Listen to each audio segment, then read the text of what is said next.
नमस्कार, राहुल का अग्निपथ देख रहे हैं आप। मैं हूं आपके साथ पूजा।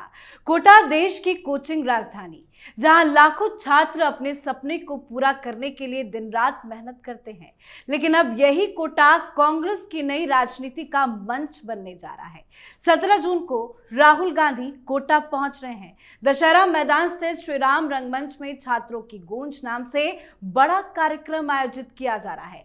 कांग्रेस का दावा है कि इस कार्यक्रम में करीब 10,000 छात्र शामिल होंगे। राहुल गांधी शाम 5 बजे से रात 9:30 बजे तक लगभग 4.5 घंटे छात्रों के बीच रहेंगे और उनसे सीधा संवाद करेंगे।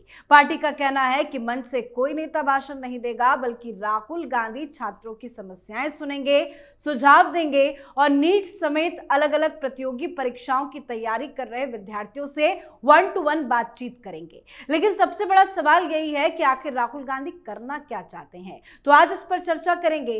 इस बीच कांग्रेस और डीएमके के बीच ऑल आउट वॉर जबरदस्त चल रहा है। डीएमके ने कांग्रेस को पीठ में छुरा घोंपने वाला, नासमझ और गलत तरीका का इस्तेमाल करने का आरोप लगाया है। पार्टी ने यह भी आरोप लगाया कि राहुल गांधी के कहने पर ही कांग्रेस ने हाल ही में हुए तमिलनाडु विधानसभा चुनाव में पार्टी के साथ धोखाधड़ी की, जिसके कारण उनका दशकों पुराना गठबंधन टूट गया है। तो इस पर भी चर्चा करेंगे। चर्चा के लिए मेरे साथ स्टूडियो में मौजूद हैं कैपिटल टीवी के एग्जीक्यूटिव एडिटर राजीव जी। सर, आपका बहुत बहुत स्वागत है। राहुल गांधी कोटा जा रहे हैं 17 तारीख को, करना क्या चाहते हैं, आखिर क्यों वो छात्रों से संवाद करना चाहते हैं? देखिए, राहुल गांधी छात्रों से संवाद करना चाहते हैं, लेकिन अब तक ये नहीं बताया कि क्या संवाद करना चाहते हैं। वो समस्याएं सुनेंगे छात्रों की, लेकिन छात्रों की सबसे बड़ी समस्या इन्हीं के शासन काल में आया था।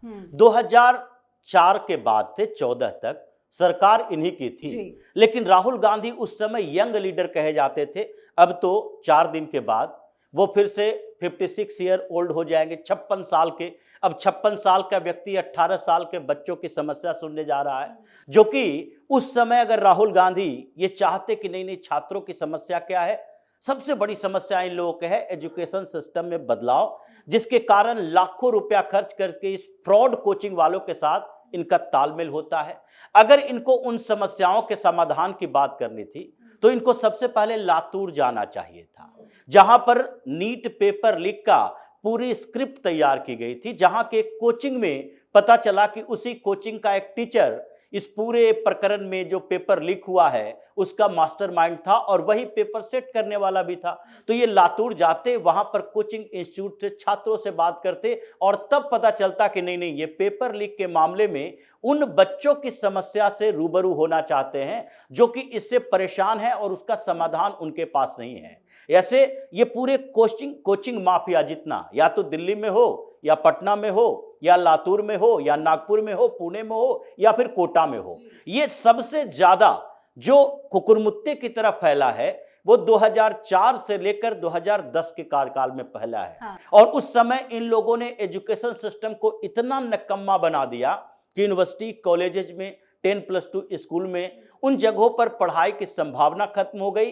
कोचिंग सेंटर धीरे धीरे बढ़ते गए और बच्चों को कोचिंग सेंटर की तरफ भेजा गया। उस समय सबसे ज्यादा पेपर लीक हुआ था और बिहार में ये जो नीट की बात चल रही है, कम से कम अभी उसके खिलाफ एक्शन हो रहा है। फिर से एग्जाम की तैयारी कर रहे हैं छात्र और उसके बाद अभी एग्जाम होने वाला भी है। लेकिन उस समय जब रंजीत डॉन पैदा हुआ था, सरकार तो कांग्रेस की थी, जो हजारों ऐसे लड़के जो कि 10वीं 12वीं पास नहीं कर सकते हैं, वो डॉक्टर बन के बाहर निकले और उसी के कारण रंजीत डॉन बाद में पकड़ा गया, सीबीआई इंक्वायरी हुई, वो जेल में रहा। लेकिन हॉस्पिटल का कारोबार, छात्रों को वो पेपर बेचने का कारोबार, यहां तक कि रेलवे से लेकर बैंकिंग तक में कहीं भी नौकरी बिना पैसे के नहीं होती थी। ये कांग्रेस के कार्यकाल में, कांग्रेस की सरकारों में हुआ करता था। आज की स्थितियां बदल चुकी है। हाँ, ये है कि पूरे सिस्टम को ईमानदार बनाना इतना आसान नहीं है।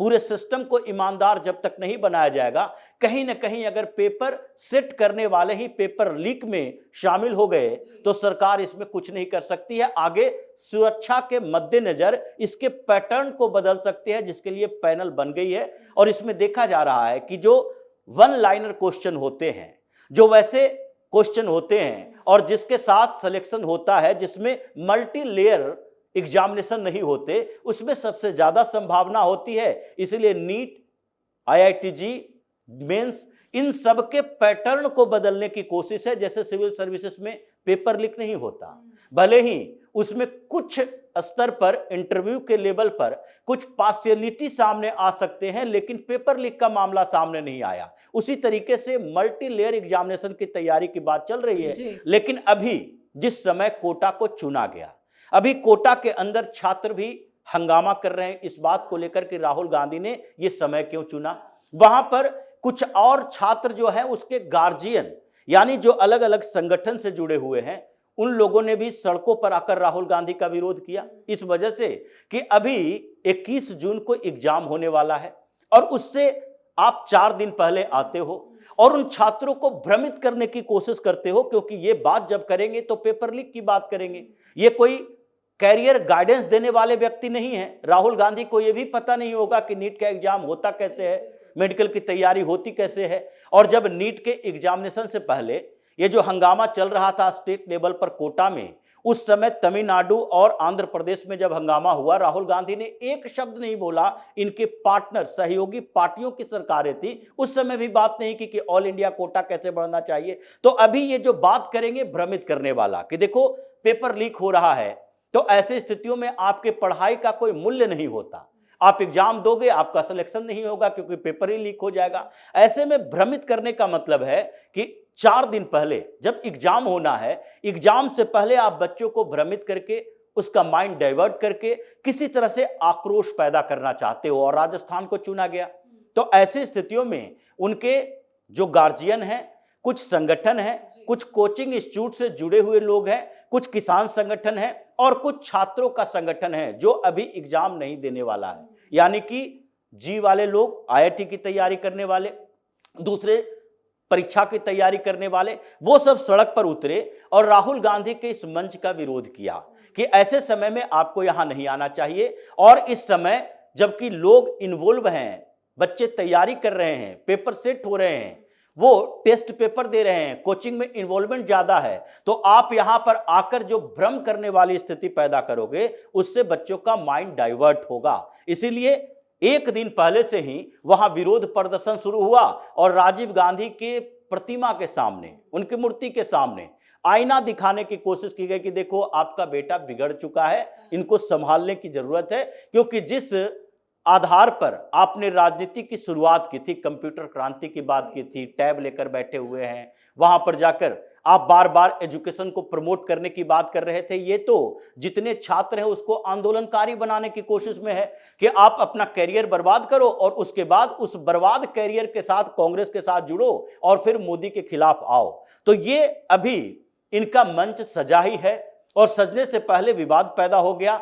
अब आगे जिस दिन वो जाएंगे, यानी कल, अगर राहुल गांधी ने उस समय कोई विवादित बातें कही तो हो सकता है मंच के पास ही छात्रों का ये जो प्रदर्शन एक दिन पहले से है वो उग्र हो जाए और राहुल गांधी के ऊपर भी फूलों के बदले कुछ और फेंका जाना। बिल्कुल, क्योंकि ये तो जनजी को भड़काने वाली बात है। लेकिन सर बात करें डीएमके की, तो वो तो अब तो खुलकर राहुल गांधी के खिलाफ, कांग्रेस पार्टी के खिलाफ हो गई है। जिस तरह के बयान आ रहे हैं, लगता है कि आने वाले दिनों में डीएमके की तरफ से कुछ और बड़े बड़े बयान आएंगे। अभी तो बस आरोप लग रहे हैं। बिल्कुल, ये बयान ही नहीं है बल्कि ये कांग्रेस के आईना दिखाने वाला है, राहुल गांधी की रणनीति के खिलाफ है।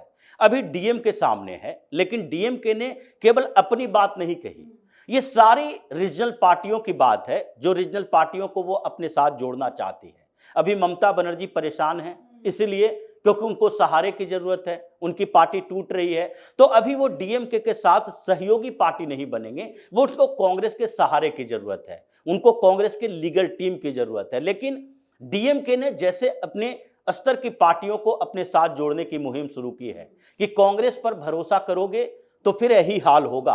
हमने इतने सालों तक कांग्रेस को अपने कंधे पर बिठाकर, उस दौरान जबकि कांग्रेस की 40-45 सीटें हुआ करती थी लोकसभा में, हमने उसको तमिलनाडु में अपना आधार दिया। राज्यसभा यानी कि विधानसभा चुनाव से पहले एक राज्यसभा की सीट दी राहुल गांधी के रिक्वेस्ट पर, इस बात के लिए कि देखो अगर राज्यसभा की सीट नहीं दोगे तो नेता प्रतिपक्ष मल्लिकार्जुन खड़गे हैं, उनकी कुर्सी भी चली जाएगी। लेकिन ऐसे दौर में जब एक चमकता हुआ सितारा आया, उसके पीछे पीछे घुस गई, भविष्य को नहीं देखा। तो राहुल गांधी को क्या कहा गया? पॉलिटिकली मूर्ख, ये इमेच्योरिटी का मतलब होता है पॉलिटिकली, सियासी तौर पर ये मूर्ख आदमी है जो डीएमके के मुखपत्र ने कहा है। तो इसका मतलब है कि डीएमके केवल अपने 22 सांसदों के साथ नहीं, ऐसे 20 सांसद तो ममता बनर्जी की पार्टी के भी हैं जो बाहर हो गए, 22 सांसद इनके हैं, 7 सांसद हैं उद्धव ठाकरे की पार्टी के, फिर 4 सांसद हैं वाईएससीपीआर के, जगनमोहन रेड्डी की पार्टी के। इन लोगों के साथ जिस तरीके से अभी कोऑर्डिनेशन डीएमके का अपने लेवल पर चल रहा है, वो तो लगता है कि अभी 22 उनके, 20 टीएमसी के और 7 उद्धव ठाकरे के, ये सांसद आ गए 49। और उसके बाद अगर जगनमोहन रेड्डी, बीआरएस और वो बीजू जनता दल, ये सारी पार्टियों के साथ साथ कम्युनिस्ट पार्टियां, जो अभी तमिलनाडु में सबसे ज्यादा सीटें कम्युनिस्ट पार्टियों को तमिलनाडु से ही है लोकसभा में, ये सारे इकट्ठे हो गए। क्योंकि इन्होंने जिस तरीके से पिनराई विजयन की बात की है, कम्युनिस्ट पार्टी अब सीधे राहुल गांधी से उसी भाषा में बात कर रही है जिस भाषा में डीएमके कर रही है। ये सब अगर एक और ब्लॉक बना लेता है तो राहुल गांधी के पास संसद के अंदर रहेगा क्या?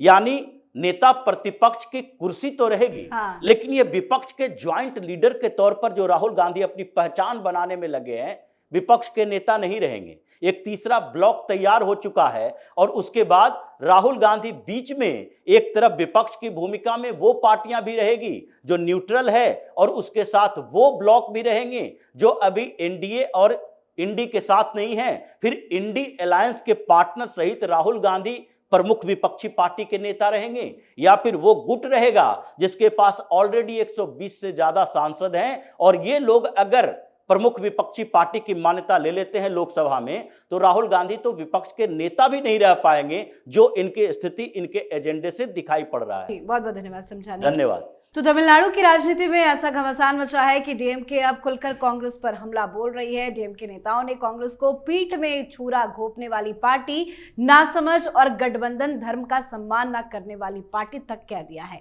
इतना ही नहीं, डीएमके का आरोप है कि तमिलनाडु विधानसभा चुनाव में कांग्रेस ने सहयोगी की तरह नहीं बल्कि प्रतिद्वंदी की तरह व्यवहार किया, और ये सब राहुल गांधी की रणनीति के तहत ही हुआ है। राहुल गांधी डीएमके के निशाने पर आ गए हैं, तो वहीं राहुल गांधी कोटा से छात्रों के संग संवाद कर नया ड्रामा शुरू करने जा रहे हैं। 10,000 छात्रों के शामिल होने की खबर सामने आ रही है। यानी अब सवाल सिर्फ नीट पेपर लीक का नहीं है, सवाल यह है कि क्या कांग्रेस छात्रों के दर्द का समाधान ढूंढ रही है या छात्रों की नाराजगी को राजनीतिक ऊर्जा में बदलने की रणनीति पर काम कर रही है। तो आपको क्या लगता है? आप भी अपनी राय कमेंट करके लिखिएगा। देखते रहिए कैपिटल टीवी। नमस्कार।